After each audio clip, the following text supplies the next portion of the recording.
النهارده هنجيب لبس العيد من جراند سيل ستور اللي موجود في اكتوبر، والاسعار بتبدا ب 75 جنيه. الستور ده بقى عنده كل البراندز اللي ممكن تتخيلها، من H&M وزارا، كمان كيلفين كلاين وامريكان ايجل وتومي وبوس، واي بقى تي شيرت من دول بيبدا سعره ب 75 جنيه. ولفت بقى انتباهي جاكيت الجينز ده وكان من زارا وكان حلو قوي مقاسه بصراحه. والتيشيرتات دي بقى بتبدا سعرها ب 49 جنيه.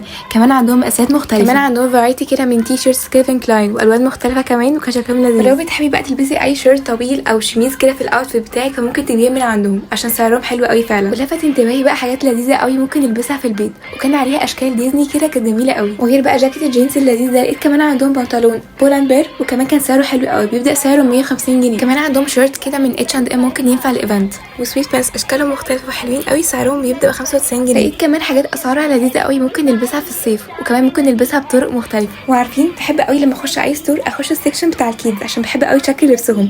كمان عندهم اشكال لذيذه قوي بتنفع للصيف واسعارها بتبدا ب 25 جنيه. وعايزه اقول لكم على حاجه كمان، انكم هتلاقوا في كل لبس الكيدز براندز مختلفه واشكال متنوعه واشكالهم حلوه قوي. ولو لسه ما جبتيش بيجامه العيد فركزي معايا قوي في البارتي اللي جاي. تو بي اونست هم عندهم اشكال حلوه قوي مختلفه، كمان بيبدا سعرها ب 95 جنيه. كمان لقيت عندهم بقى في قسم الرجالي براندز كتيره من الجينز وكان اسعارها حلوه قوي. وبحب قوي ستايل جاكيت الجينز في اللبس، وكان عندهم الوان مختلفه وشكلهم حلو قوي. وغير بقى جاكيت الجينز فهم عندهم شميز تومي وسعره كان حلو قوي. كمان عندهم تيشيرتات لذيذه جدا بيبدا سعرها ب 75 جنيه. وقبل ما امشي بقى اقول لكم على 3 حاجات عجبوني برده عندهم، هما الشورتس بيبدا سعرها ب 75 جنيه.